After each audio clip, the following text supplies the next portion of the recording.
सांब सदाशिव सांब सदाशिव सांब सदाशिव जय शंकर। हर हर शंकर दुख हर सुख कर अगतम हर हर शंकर। श्री शिव महापुराण रुद्र संहिता पार्वती खंड भाग 6। सप्तर्षियों के समझाने तथा मेरु आदि के कहने से पत्नी सहित हिमवान का शिव के साथ अपनी पुत्री के विवाह का निश्चय करना तथा सप्तर्षियों का शिव के पास जा उन्हें सब बात बताकर अपने धाम को जाना। ब्रह्मा जी कहते हैं, नारद, तदनंतर वशिष्ठ ने प्राचीन काल में राजा अनरण्य के द्वारा अपनी कन्या पद्मा का पिप्पलाद के साथ विवाह करने की तथा धर्म के वरदान से पिप्पलाद के तरुण अवस्था, रूप, गुण, सदा स्थिर रहने वाले यौवन, कुबेर और इंद्र से भी बढ़कर धन, ऐश्वर्य, भक्ति, सिद्धि एवं समता प्राप्त करने की तथा पद्मा के स्थिर यौवन, सौभाग्य, संपत्ति एवं भर्ता के द्वारा परम गुणमान 10 पुत्रों को प्राप्त करने की कथा सुनाकर कहा, शैलेंद्र, तुम मेरे कथन के सार तत्व को समझकर अपनी पुत्री पार्वती का हाथ महादेव जी के हाथ में दे दो और मैना सहित तुम्हारे मन में जो कुरोष है उसे त्याग दो। आज से 1 सप्ताह व्यतीत होने पर अत्यंत शुभ और दुर्लभ मुहूर्त आने वाला है। उस समय चंद्रमा लग्न के स्वामी होकर अपने पुत्र बुध के साथ लग्न में ही स्थित होंगे। उनका रोहिणी नक्षत्र के साथ योग होगा। चंद्रमा और तारे शुद्ध होंगे। मार्गशीर्ष मास के अंतर्गत संपूर्ण दोषों से रहित सोमवार को, जबकि लग्न पर संपूर्ण शुभ ग्रहों की दृष्टि होगी, पाप ग्रहों की दृष्टि नहीं होगी तथा बृहस्पति ऐसे स्थान पर स्थित होंगे जहाँ से वे उत्तम संतान और पति का सौभाग्य देने में समर्थ होंगे। ऐसे मुहूर्त में तुम अपनी कन्या मूल प्रकृति ईश्वरी जगदम्बा पार्वती को जगत पिता भगवान शिव के हाथ में देकर कृतार्थ हो जाओ। ऐसा कहकर ज्ञान शिरोमणि मुनिवर वशिष्ठ नाना प्रकार की लीला करने वाले भगवान शिव का स्मरण करके चुप हो गए। वशिष्ठ जी की यह बात सुनकर सेवकों और पत्नी सहित गिरिराज हिमालय बड़े विस्मित हुए और दूसरे दूसरे पर्वतों से बोले। हिमालय ने कहा, गिरिराज मेरु, सह्य, गंधमादन, मंदराचल, मैनाक और विंध्याचल आदि पर्वतेश्वरों, आप सब लोग मेरी बात सुने। वशिष्ठ जी ऐसी बात कह रहे हैं, अब मुझे क्या करना चाहिए इस बात का विचार करना है। आप लोग अपने मन से सब बातों का निर्णय करके जैसा ठीक समझे वैसा करें। हिमाचल की यह बात सुनकर सुमेरु आदि पर्वत भली भांति निर्णय करके उनसे प्रसन्नतापूर्वक बोले। पर्वतों ने कहा, महाभाग, इस समय विचार करने से क्या लाभ। जैसा ऋषि लोग कहते हैं उसके अनुसार ही कार्य करना चाहिए। वास्तव में यह कन्या देवताओं का कार्य सिद्ध करने के लिए ही उत्पन्न हुई है। इसने शिव के लिए ही अवतार लिया है, इसलिए यह शिव को ही दी जानी चाहिए। यदि इसने रुद्रदेव की आराधना की है और रुद्र ने आकर इसके साथ वार्तालाप किया है तो इसका विवाह उन्हीं के साथ होना चाहिए।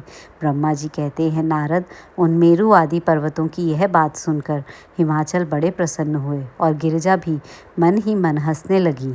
अरुंधति ने भी अनेक कारण बताकर, नाना प्रकार की बातें सुनाकर और विविध प्रकार के इतिहासों का वर्णन करके मैना देवी को समझाया।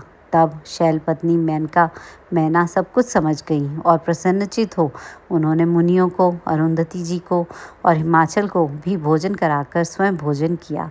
तदनंतर ज्ञानी गिरिश्रेष्ठ हिमाचल ने उन मुनियों की भली भांति सेवा की। उनका मन प्रसन्न और सारा भ्रम दूर हो गया था। उन्होंने हाथ जोड़ प्रसन्नतापूर्वक उन महर्षियों से कहा। हिमालय बोले, महाभाग सप्तऋषियों, आप लोग मेरी बात सुने। मेरा सारा संदेह दूर हो गया। मैंने शिव पार्वती के चरित्र सुन लिए। अब मेरा शरीर, मेरी पत्नी मैना, मेरे पुत्र पुत्री, रिद्धि सिद्धि तथा अन्य सारी वस्तुएं भगवान शिव की ही हैं, दूसरे किसी की नहीं है।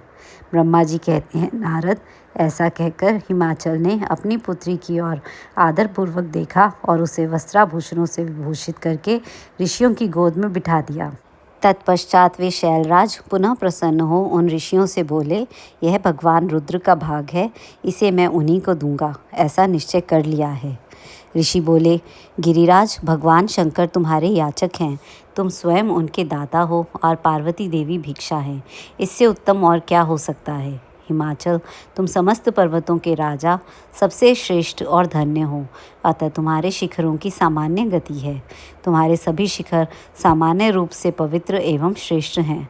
ब्रह्मा जी कहते हैं, नारद, ऐसा कहकर निर्मल अंतःकरण वाले उन मुनियों ने गिरिराज कुमारी पार्वती को हाथ से छूकर आशीर्वाद देते हुए कहा, शिवे, तुम भगवान शिव के लिए सुखदायिनी हो। तुम्हारा कल्याण होगा। जैसे शुक्ल पक्ष में चंद्रमा बढ़ते हैं, उसी प्रकार तुम्हारे गुणों की वृद्धि हो।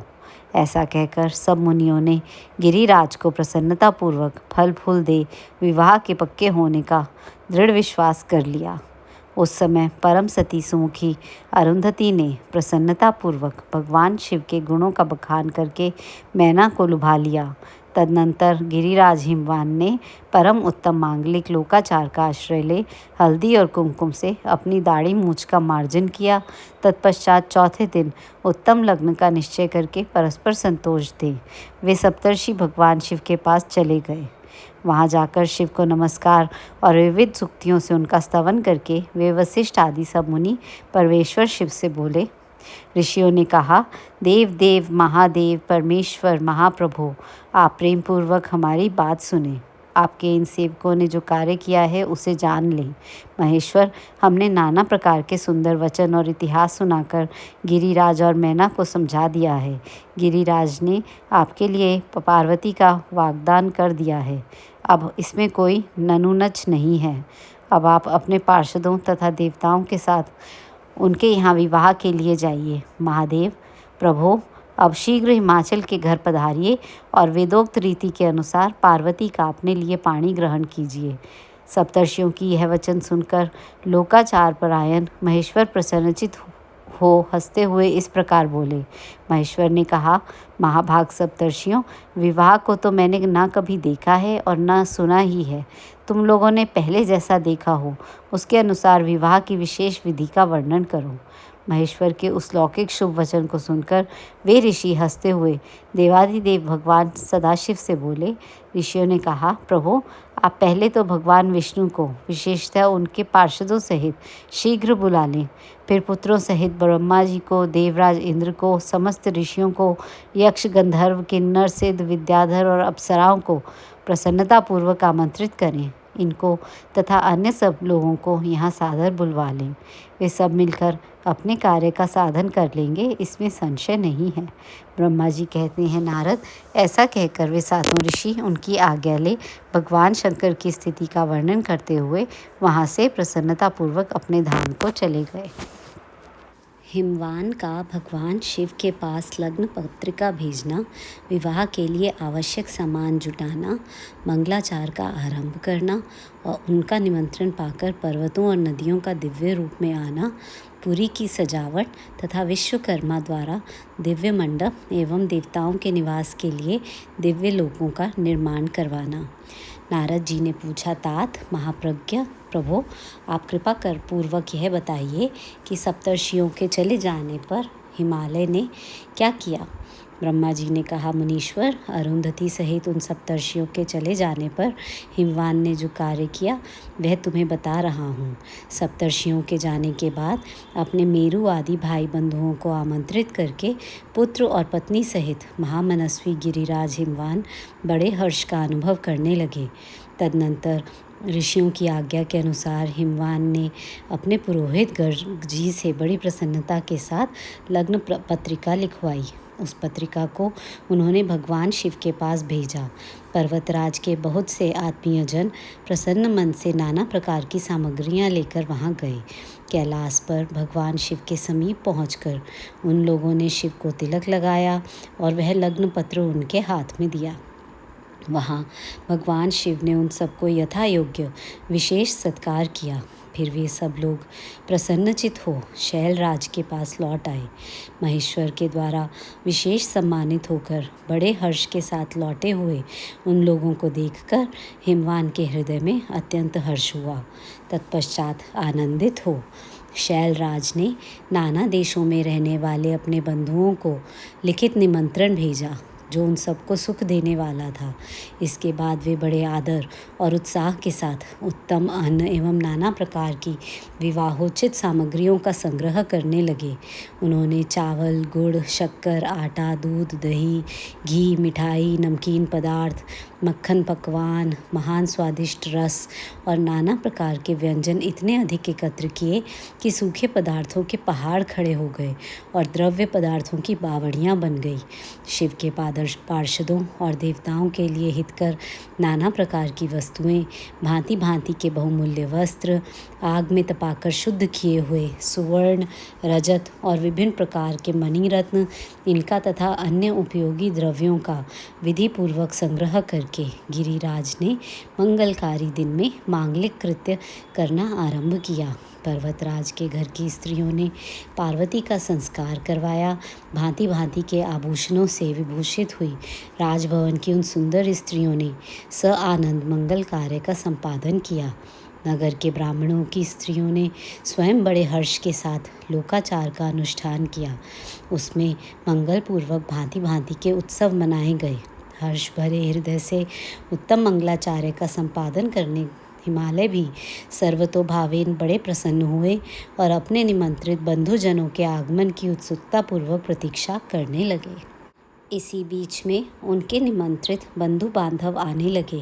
देवताओं के निवासभूत गिरिराज सुमेरु दिव्य रूप धारण करके नाना प्रकार के मणियों तथा महारत्नों को यत्नपूर्वक साथ ले अपने स्त्री पुत्रों के साथ हिमालय के घर आए। मंदराचल, अस्ताचल, उदयाचल, मलय, दुर्दुर, निषद, गंधमादन, करवीर, महेंद्र, पारियात्र, क्रौंच, पुरुषोत्तम शैल, नील, त्रिकूट, चित्रकूट, वेंकट, श्रीशैल, गोकामुख, नारद, विंध्य, कालंजर, कैलास तथा अन्य पर्वत दिव्य रूप धारण कर अपने स्त्री पुत्रों के साथ बहुत सी भेंट सामग्री ले वहाँ उपस्थित हुए। दूसरे द्वीपों में तथा यहाँ भी जो पर्वत हैं वे सब हिमालय के घर पधारे। शिवा और शिव का विवाह है यह जानकर सबने बड़ी प्रसन्नता के साथ वहाँ पदार्पण किया। सोनभद्र आदि नद और संपूर्ण नदियाँ दिव्य नर नारियों के रूप धारण कर नाना प्रकार के अलंकारों से अलंकृत हो शिव पार्वती का विवाह देखने के लिए आए। गोदावरी, यमुना, सरस्वती, वेणी, गंगा, नर्मदा तथा अन्य श्रेष्ठ सरिताएं भी बड़ी प्रसन्नता के साथ हिमवान के यहाँ आईं। उन सब के आने से हिमालय की दिव्यपुरी सब ओर से भर गई। वह सब प्रकार की शोभाओं से संपन्न थी। वहाँ बड़े बड़े उत्सव हो रहे थे। ध्वजा पताकाएं फहरा रही थीं। बंधनवारों से उसकी अधिक शोभा होती थी। चारों ओर चंदोवे तने होने से वहाँ सूर्य का दर्शन नहीं होता था। भांति भांति की नीली, पीली आदि प्रभा उस पुरी की शोभा बढ़ाती थी। हिमालय ने भी बड़ी प्रसन्नता के साथ अपने यहाँ पधारे हुए सभी स्त्री पुरुषों का यथा योग्य आदर सत्कार किया और सबको अलग अलग सुंदर स्थानों में ठहराया।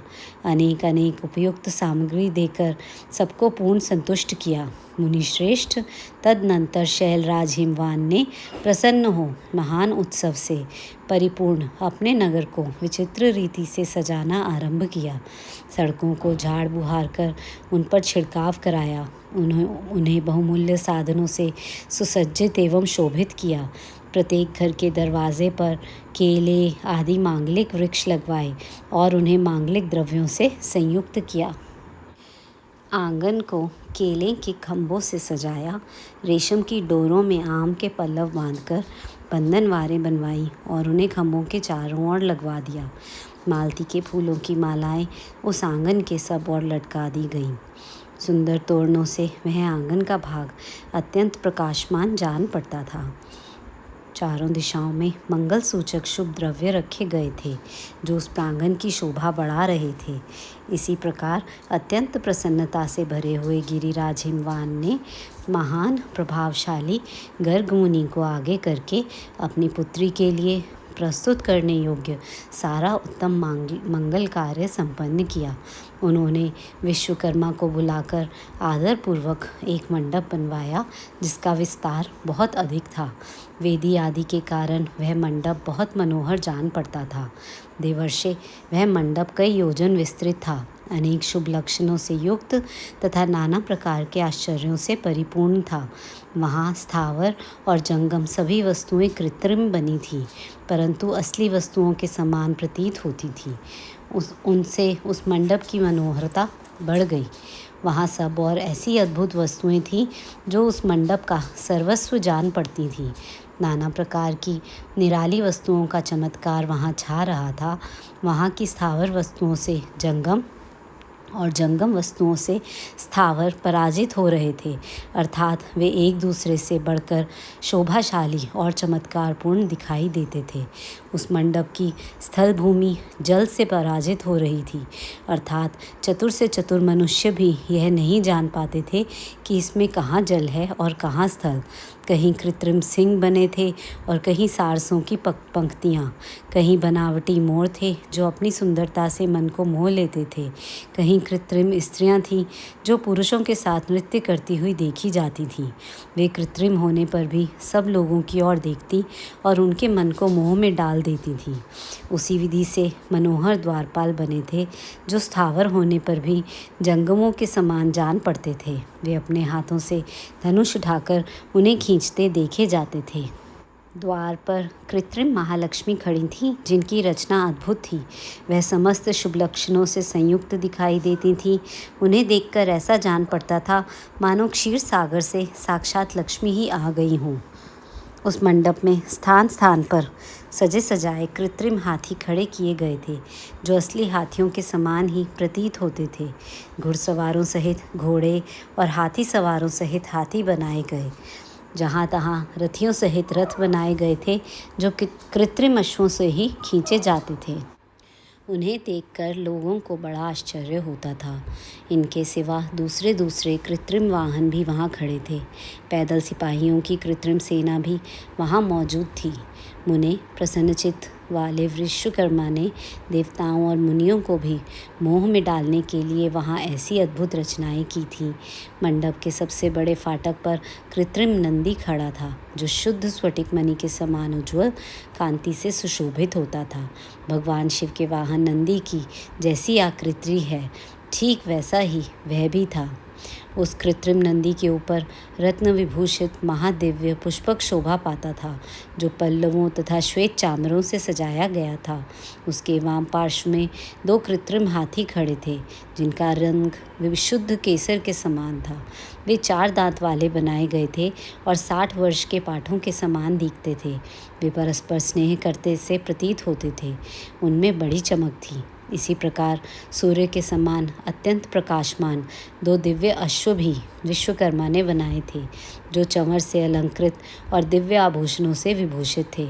श्रेष्ठ रत्नमय आभूषणों से संपन्न कवचधारी लोकपाल तथा संपूर्ण देवता भी वहाँ विश्वकर्मा द्वारा रचे गए थे, जो ठीक उन्हीं लोकपालों और देवताओं से मिलते जुलते थे। इसी तरह भृगु आदि समस्त तपोधन ऋषि, अन्य उपदेवता और सिद्ध भी उनके द्वारा वहाँ निर्मित हुए थे। गरुड़ आदि समस्त पार्षदों से युक्त भगवान विष्णु का कृत्रिम विग्रह भी विश्वकर्मा ने बनाया था, जिसका स्वरूप साक्षात श्री हरि के समान ही आश्चर्यजनक था। नारद उसी प्रकार पुत्रों, वेदों और सिद्धों से घिरे हुए मुझ ब्रह्मा की भी प्रतिमा वहाँ बनाई गई थी, जो मेरे समान ही वैदिक सूक्तों का पाठ कर रही थी। ऐरावत हाथी पर चढ़े हुए देवराज इंद्र भी वहाँ दल बल के साथ खड़े थे। वे भी कृत्रिम ही बनाए गए थे और परिपूर्ण चंद्रमा के समान प्रकाशित होते थे। देवर्षि बहुत कहने से क्या लाभ। हिमाचल से प्रेरित हुए विश्वकर्मा ने वहाँ शीघ्र ही संपूर्ण देव समाज के कृत्रिम विग्रहों का निर्माण कर लिया था। इस प्रकार उन्होंने दिव्य मंडप की रचना की थी। वह मंडप अनेक आश्चर्यों से युक्त, महान तथा देवताओं को भी मोह लेने वाला था। तदनंतर गिरिराज हिमवान की आज्ञा से परम बुद्धिमान विश्वकर्मा ने देवता आदि के निवास के लिए उनके कृत्रिम लोकों का भी यत्नपूर्वक निर्माण किया। उन्हीं लोकों में उन्होंने उन देवताओं के लिए अत्यंत तेजस्वी, परम अद्भुत और सुखदायक बड़े बड़े दिव्य मंचों, सिंहासनों की रचना की। इसी तरह उन्होंने मुझ स्वयंभू ब्रह्मा के निवास के लिए क्षण भर में अद्भुत सत्यलोक की रचना कर डाली, जो उत्तम दीप्ति से उद्दीप्त हो रहा था। साथ ही भगवान विष्णु के लिए क्षण भर में दूसरे दिव्य वैकुंठ धाम का निर्माण कर दिया, जो परम उज्ज्वल तथा नाना प्रकार के आश्चर्यों से परिपूर्ण था। इसी तरह विश्वकर्मा ने देवराज इंद्र के लिए भी दिव्य, अद्भुत, उत्तम एवं समस्त ऐश्वर्यों से संपन्न गृह की रचना की। अन्य लोकपालों के लिए भी उन्होंने प्रसन्नतापूर्वक बड़े सुंदर, दिव्य, अद्भुत एवं बड़े बड़े भवन बनाए। फिर क्रमशः समस्त देवताओं के लिए भी उन्होंने क्रमशः विचित्र गृहों का निर्माण किया। परम बुद्धिमान विश्वकर्मा को भगवान शंकर का महान वर प्राप्त था, इसलिए उन्होंने शिव के संतोष के लिए क्षण भर में इन सब वस्तुओं की रचना कर डाली। तदनंतर उसी प्रकार भगवान शंकर के लिए भी उन्होंने एक शोभाशाली गृह का निर्माण किया, जो शिव के चिन्ह से युक्त तथा शिवलोकवर्ती दिव्य भवन के समान ही अनुपम था। श्रेष्ठ देवताओं ने उसकी भूरी भूरी प्रशंसा की थी। वह परम उज्ज्वल, महान प्रभापुंज से उद्भासित, उत्तम और अद्भुत था। विश्वकर्मा ने भगवान शिव की प्रसन्नता के लिए वहाँ ऐसी अद्भुत रचना की थी, जो परम उज्ज्वल होने के साथ ही साक्षात महादेव जी को भी आश्चर्य में डालने वाली थी।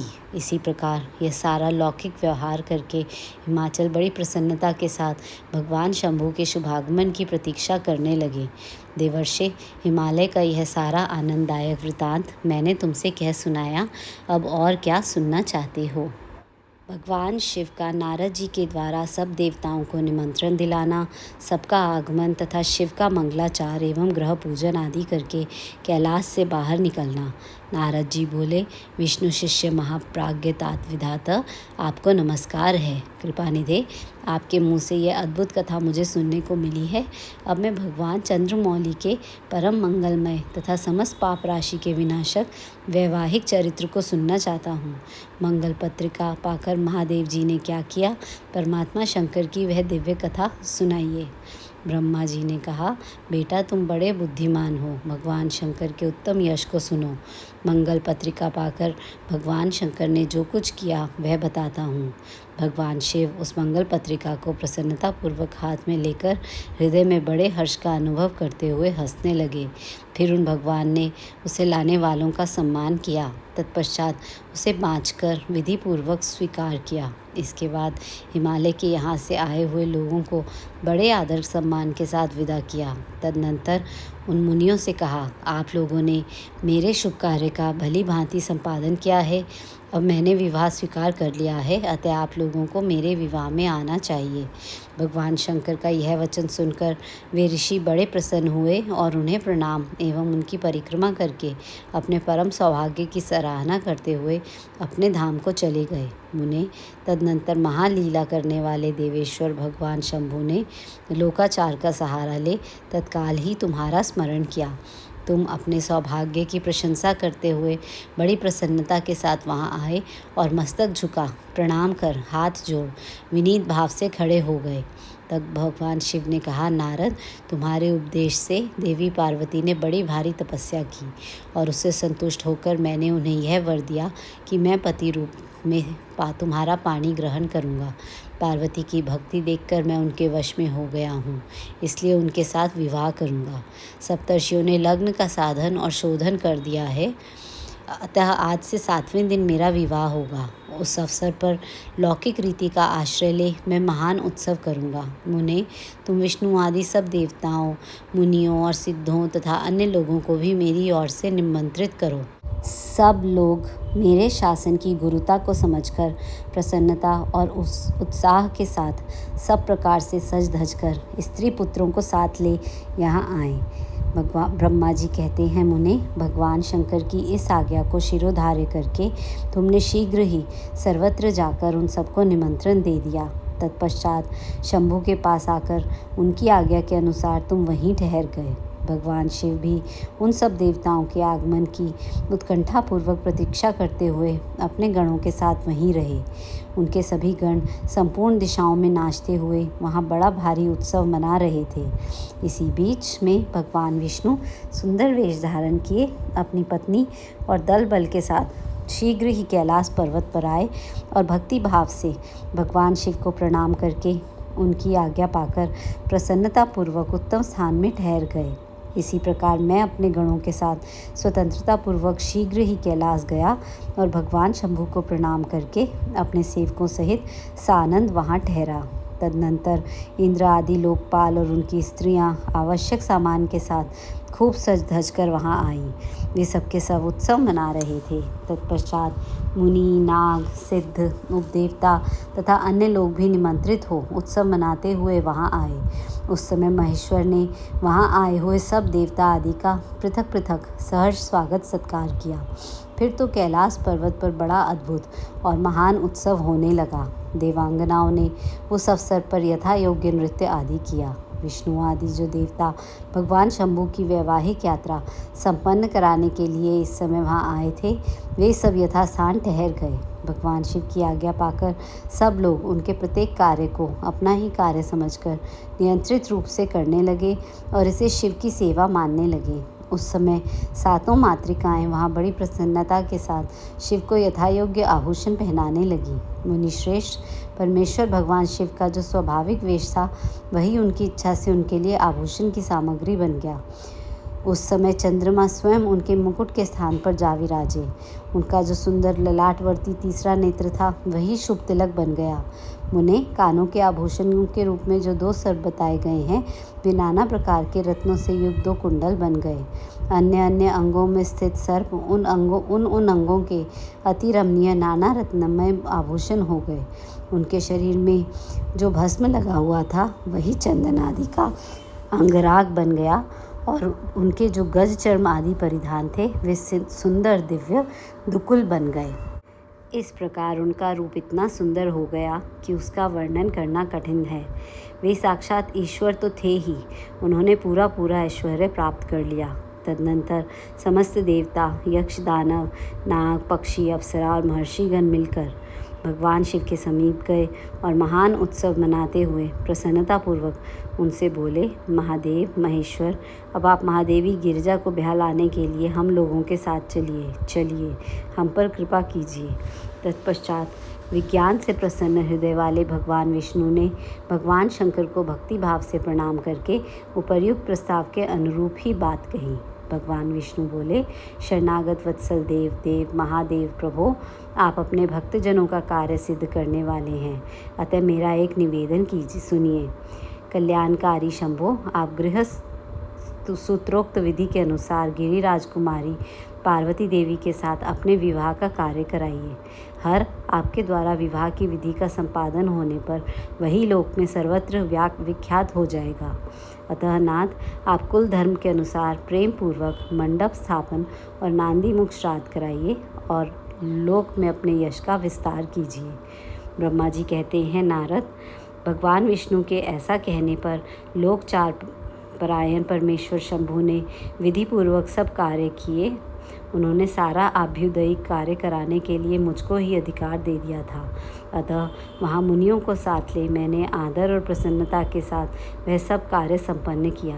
महामुने, उस समय कश्यप, अत्रि, वशिष्ठ, गौतम, भागुरी, गुरु, कण्व, बृहस्पति, शक्ति, जमदग्नि, पराशर, मार्कंडेय, शिलापाक, अरुणपाल, अकृतश्रम, अगस्त्य, च्यवन, गर्ग, शिलाद, दधीचि, उपमन्यु, भरद्वाज, अकृतव्रण, पिप्पलाद, कुशिक, कौत्स तथा शिष्यों सहित व्यास, ये और बहुत से ऋषि जो भगवान शिव के समीप आए थे, मेरी प्रेरणा से विधि पूर्वक वहाँ आभ्युदयिक कर्म कराने लगे। वे सब के सब देवों के पारंगत विद्वान थे। अतः वेदोक्त विधि से वैवाहिक मंगलाचार करके ऋग्वेद, यजुर्वेद और सामवेद के विविध उत्तम सूक्तों द्वारा महादेव की रक्षा करने लगे।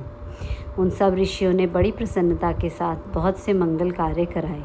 मेरी और शंभु की प्रेरणा से उन्होंने विघ्नों की शांति के लिए प्रीतिपूर्वक ग्रहों और समस्त मंडलवर्ती देवताओं का पूजन किया। वह सब लौकिक वैदिक कर्म यथोचित रीति से करके भगवान शिव बहुत संतुष्ट हुए और उन्होंने प्रसन्नतापूर्वक ब्राह्मणों को प्रणाम किया। तदनंतर वे सर्वेश्वर महादेव देवताओं और ब्राह्मणों को आगे करके उस गिरिश्रेष्ठ कैलाश से हर्षपूर्वक निकले। कैलाश से बाहर जाकर देवताओं और ब्राह्मणों के साथ भगवान शंभु, जो नाना प्रकार की लीलाएं करने वाले हैं, सानंद खड़े हो गए हैं। उस समय वहाँ महेश्वर के संतोष के लिए देवता आदि ने मिलकर बहुत बड़ा उत्सव मनाया। बाजे बजे तथा गान और नृत्य भी हुए। सांब सदाशिव सांब सदाशिव सांब सदाशिव जय शंकर। हर हर शंकर दुख हर सुख कर अगतम हर हर शंकर। ओम नमः शिवाय। ओम नमः शिवाय। ओम नमः शिवाय।